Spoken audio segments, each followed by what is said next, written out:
Washington Talk, I'm Eun-jung Cho. North Korea test-fired short-range missiles, conducting 2 missile tests in just a week. The United States, for the first time, seized a North Korean ship violating international sanctions.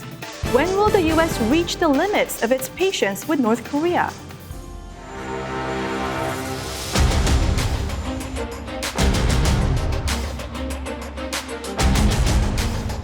North Korea was now shooting rockets and missiles.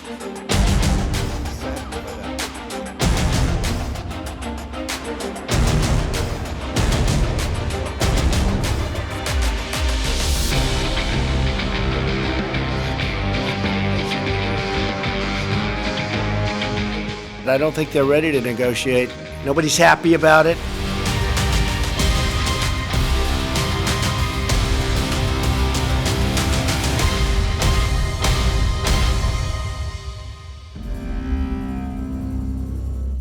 In the studio with me today, Mr. Abraham Denmark, Director of the Asia Program at the Wilson Center. Mr. Denmark served as Deputy Assistant Secretary of Defense for East Asia. Also joining me, Mr. Scott Snyder, Director of U.S.-Korea Policy Program at the Council on Foreign Relations. His latest book, South Korea at the Crossroads, charts the evolution of South Korean foreign policy and strategic choices. Welcome to the program. Thank you. Thanks for having me. Welcome. Now, North Korea conducted 2 missile tests in just a week. The second one was a bit provocative than the first one. So what is the message? I think there's 2 messages. For a domestic audience, I think Kim Jong-un is sending a message that he's still strong, after the failure of Hanoi, that he's still in control, that he's not intimidated by the United States, by outside forces. And I think for the outside world, for international audiences, Kim is sending a message that North Korea is not going to be ignored. That North Korea is not just going to sit on their hands and wait for something to happen with diplomacy, that they're going to keep the pressure on the United States and make sure that that at some point we go back to the negotiating table. Mm-hmm. I think that's right. The North Koreans really cast this as a response to the resumption of a U.S. exercise regime.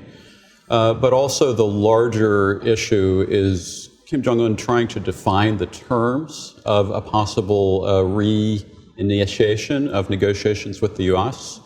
By sending a message that North Korea is not going to unconditionally surrender its nuclear capability, and also by trying to influence the question of whose side is time on, and by suggesting to the Trump administration that time might not be on its side, and that it should get a move on in terms of re-engaging with North Korea on the right terms. Mm-hmm. Now, the Trump administration is showing measured response even after the second testing. So why is this? I think the administration wants to send a message that we're ready to go back to negotiations with North Korea. But I think that one problem is that the North Koreans haven't yet reached a ceiling in terms of the U.S. response. I think the Trump and Pompeo comments have been too permissive of North Korea continuing to engage in this kind of activity. I think that President Moon came a little bit closer to sending a message about a ceiling by suggesting that these sorts of tests are risking the prospects for continued diplomacy and negotiation. I think that's about right. In any diplomatic process with North Korea, we've seen them use these sorts of demonstrations as a way to put pressure in the negotiations. And part of the key is to make sure that if you're committed to diplomacy, that you're still willing to talk even as North Korea conducts these actions. And I think this is representative of that. Mm-hmm.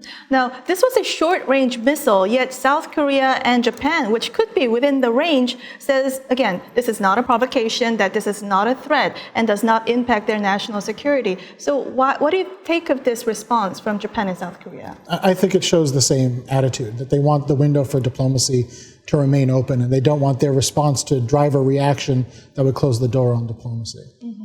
Now, there was a first testing, and then regional countries showed muted response, and then North Korea went ahead and did second testing. So is North Korea trying to reiterate and reinforce the image that it is indeed escalating tensions, that it is not business as normal? Well, I do believe that that the North Koreans are reverting to the old style in terms of trying to use the escalation of tensions and the creation of crisis as a way of trying to regain the initiative in the negotiation process.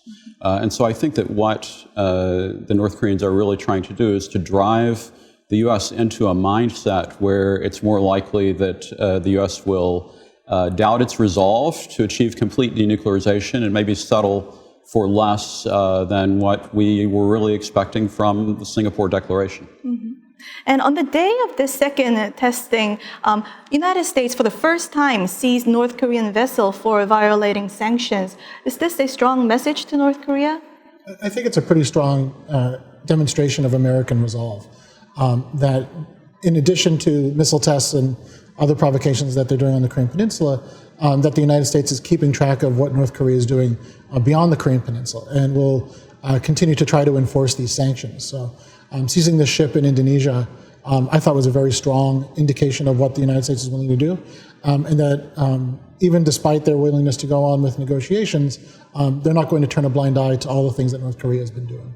Right. If I could add to that, I think that this could be a kind of turning point because just like with the Banco Delta Asia case, when we reached out and touched North Korea directly in terms of stopping money flow, this is a move that reaches out and touches North Korean resources directly. And so I think it's going to be very interesting to see how North Korea responds to the seizure of the ship. Does the United States still have very strong leverage on North Korea in the sanctions area?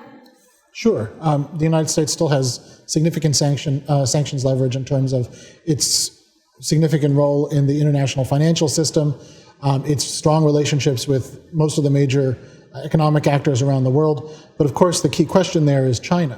And with the current events with China, with the failure of trade talks between Washington and Beijing, to me, that further limits Beijing's willingness to work with the United States on a wide variety of issues, including implementing sanctions against North Korea. Now, regarding the missile, Japan says this is a ballistic missile, but South Korea's National Intelligence Service says they are not still definitive whether this is a ballistic missile because it seems like a new weapon. So why is it so important to discern whether this is a ballistic or not? Well, the key issue, the reason why it's important is because North Korea, by several UN Security Council resolutions, is prohibited from testing ballistic missiles. And so if this was a ballistic missile test, it would clearly be a violation of those sanctions, of those resolutions. To me, though, the question about whether or not this is a ballistic missile is a bit perplexing, because from what we've seen so far, it's clearly not a cruise missile. To me, it looks like a ballistic missile, but I'm not a technical expert, so I think we still need to see more data before we can make a definitive claim outside of the government. And experts say this looks like Russia's Iskander type of missile. What is the intention that North Korea tests this kind of missile? I think the main focus and use for this potential weapon would be to reach command posts in South Korea and USFK's base there, Camp Humphreys, as a way of suggesting that North Korea can still put valuable assets on the Korean Peninsula at risk. Now, Mr. Denmark, you were Deputy Assistant Secretary of State for Asia. Now, what are the threats the Iskander type of missile pose to Japan and South Korea? 2 points on this. Korea has been under North Korean threat for decades, since the end of the war, really, and Japan for quite a long time as well. So the addition of another short-range ballistic missile, if that's what this is, would represent another layer on an already existing very significant threat to both of those countries. But to me, I look also at the technology that's involved, especially that this missile appears to be mobile, appears to be solid-fueled, which would represent a different kind of missile threat than we've seen before from North Korea, that not only for short-range missiles, but also could have applications for missiles at other ranges.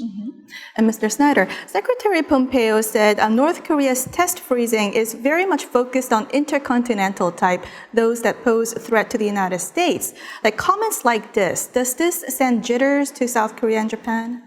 Yeah, this is where I think the U.S. really needs to follow a make the alliances great again policy rather than a make America great again policy, precisely because our ability to defend against a threat such as North Korea relies on alliance unity, and it means that we have to depend on and work with alliance partners in order to be able to effectively respond to that kind of threat. Mm-hmm. And there was a defense trilateral talks just in time, right after the missile launches. How did this help tackle the latest issue? Well, these meetings are very important. I participated in several of them during the Obama administration. They're important in ensuring that the United States, Japan, and South Korea remain on the same page when it comes to confronting a shared threat from North Korea. Mm-hmm. So they're very important, both in terms of ensuring that our military forces, or in terms of Japan, the self-defense force, are on the same page, but also in terms of making sure that politically that we're communicating and keeping those lines of communication open. It's also an important symbol, both to North Korea and to other countries interested in these issues like China, that the United States and its allies represent a united front, that they're not going to be able to drive wedges between us in order to weaken our shared resolve against the shared threat. Mm-hmm. Now, U.S. senators and congressmen are expressing great frustration and concern over North Korea's latest missile launches. So how would this reaction from the Congress weigh on in future diplomacy, Trump administration's diplomacy with North Korea? Well, I think the Congress has wanted to try to give the Trump administration more backbone in terms of responses to North Korea, and we see this particularly in the area of sanctions legislation. And so there could be more on the way in terms of sanctions legislation, but I'm also watching to see whether or not Congress tries to put down a marker with regards to the exercise regime in South Korea and the possibility of returning to a named exercise rotation like what we had previously. Mm-hmm. Yeah, could I add on to that? I think that in addition to trying to help the administration with sanctions, there's also, as Scott mentioned, there's efforts to try to put some bounds on the negotiation. That there's some concern in Congress that in negotiations with North Korea, that President Trump will continue to give away too much in the views of the Congress. So they've already put in limits about how far down the U.S. can draw down its forces in Korea. And I expect that if there's continued to be negotiations between the United States and North Korea, that the Congress will continue to try to bound those negotiations so that, in their view, the president is not able to give away too much. Mm-hmm. Now, North Korea didn't pay any price for its provocations this time. Would this make North Korea engage in more provocations in the near future? I would expect to see more provocations from North Korea. Secretary of State Pompeo said in an interview just after the first provocation of this round that they're really focused on nuclear weapons testing and intercontinental ballistic missile testing, which could be read by some people in North Korea as a bit of a green light that North Korea could conduct other provocations short of that very high threshold and be met with a fairly restrained American response.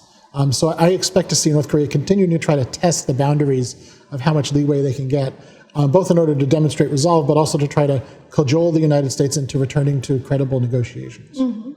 And how much more would the United States tolerate North Korea's bad behavior?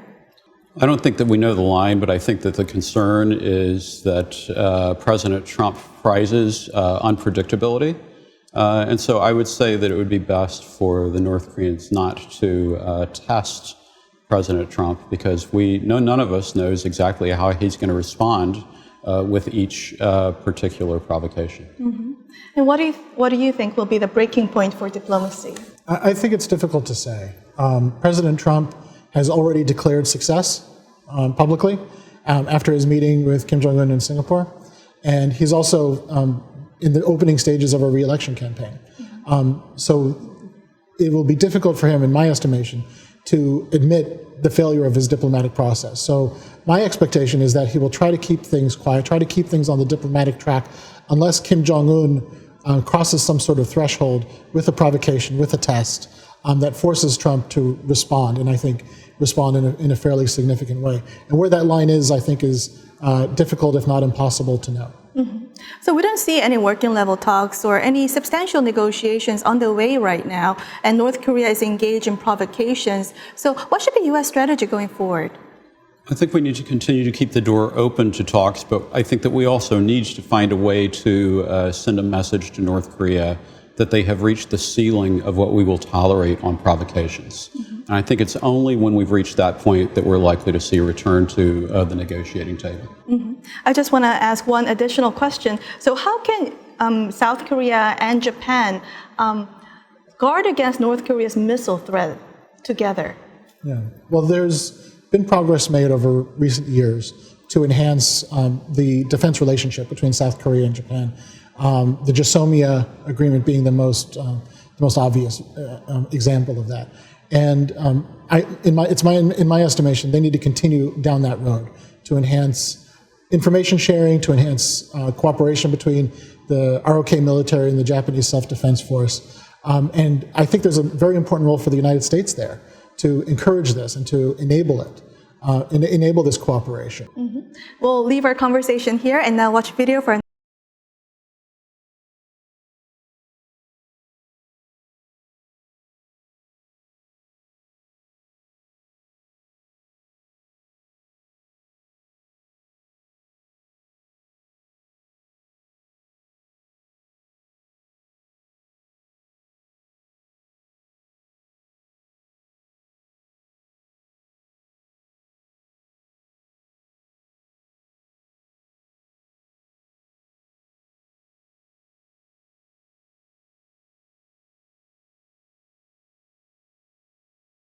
moves forward on that front, we're not going to intervene.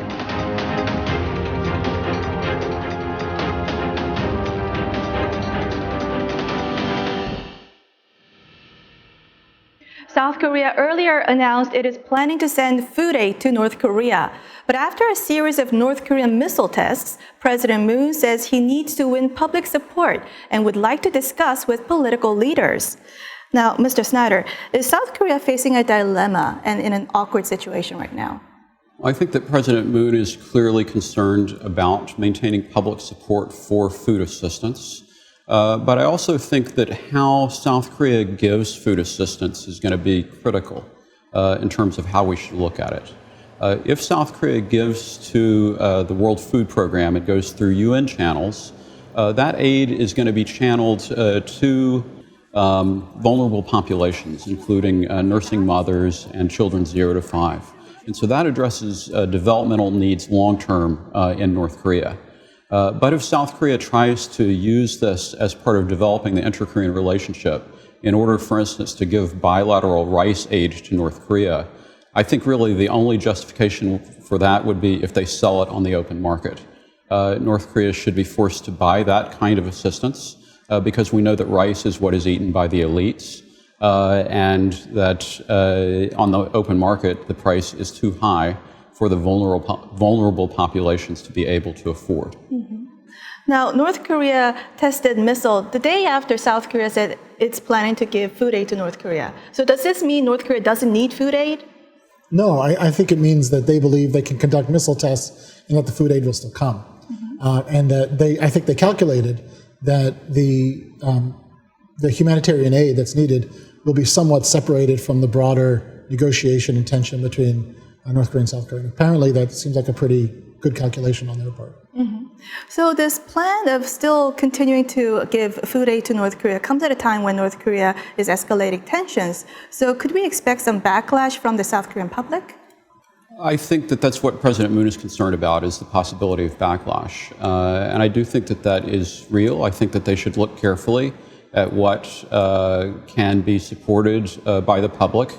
But I also believe that the humanitarian aid situation should be separated from politics to the extent possible, because humanitarian aid is designed to reach vulnerable populations. The critical challenge with North Korea is that we don't yet have a way of determining greatest need in North Korea because we don't have the access necessary to be able to do that. Now, White House Press Secretary Sarah Sanders said that the United States will not intervene in South Korea's plans to give food aid to North Korea. So at this time, when North Korea is, again, escalating tensions, why is the United States not objecting to South Korea's plans? I think there's two pieces to it. First, I think they want to be supportive of President Moon, that they see that there's value in President Moon's strategy. They want to be supportive. They at least don't want to be seen as interfering in an ally's strategy. The other piece to it, I also think there's a humanitarian piece to it. They see the North Korean people in need. This has been, at times, a recurring theme in some of the president's comments about North Korea, especially in his first year in office. So I think there's also the sense that there's clearly a humanitarian need and that the White House would not want to get in the way of that. Mm-hmm. And the size that North Korea wants food aid from the international community, is it justified considering its harvest last year? So the UN assessment is that North Korea is in need of 1.4 million tons of assistance on top of the 5 million tons that North Korea has produced from last year. But in previous years, actually the North Koreans had begun to buy some assistance on the open market in order to make up the gap that they needed. And the highest level that they had produced was 6 million tons. And so I think that if we're talking about providing assistance that removes the incentive for North Koreans to go out and purchase food on the open market, then we're actually beginning to subsidize the regime, and I think that would be a wrong way to go. And in UN's Universal Periodic Review, 94 countries urged North Korea to close down the concentration camps and stop torturing and violence against women. So at a time when Chairman Kim is engaged in diplomacy and a flurry of summitry, what does the latest UPR remind us? It reminds us of who we're negotiating with. That Kim Jong-un is a leader who, even if he's committed genuinely to economic development, to reform, that he's still a person who imprisons significant percentages of his own people, who has members of his own family, political opposition murdered. He's not a man of peace. He's not a person that we can trust implicitly, that this is a negotiation with a person who's very tough, who's willing to break all the rules in order to get what he wants. And he's not somebody that you can meet a couple times and have a good, friendly relationship with and be able to use that as a basis for negotiations. Mm-hmm. Well, the magnitude of the human rights challenge in North Korea is just so huge. And what we're really talking about when we begin to talk about promoting human rights in North Korea is challenges to the structure of the regime, which relies on political loyalty. And so in some sense, we're asking for Kim Jong-un to do things that he may perceive as risky. Very difficult to do, and I think that it just demonstrates exactly how the extent to which North Korea is an outlier in the area of human rights, and really an outlier in terms of governance globally. Mm-hmm. We'll end our conversation here and move on to our next segment. Now time for the photo moment, time to look at an interesting North Korea picture. Today we have a picture of recently renovated Daesung department store in Pyongyang. We can see several high-end international brands available for sale at the store. UN Security Council Resolution 2270 bans imports of luxury goods to North Korea. Scott? Well, it's hard to imagine humanitarian aid to a country that has a department store like this one. And I think that it is actually a reminder of the extent to which there is a huge disparity in income. It's an income inequality in North Korea. And so this is obviously a store for elites. Right?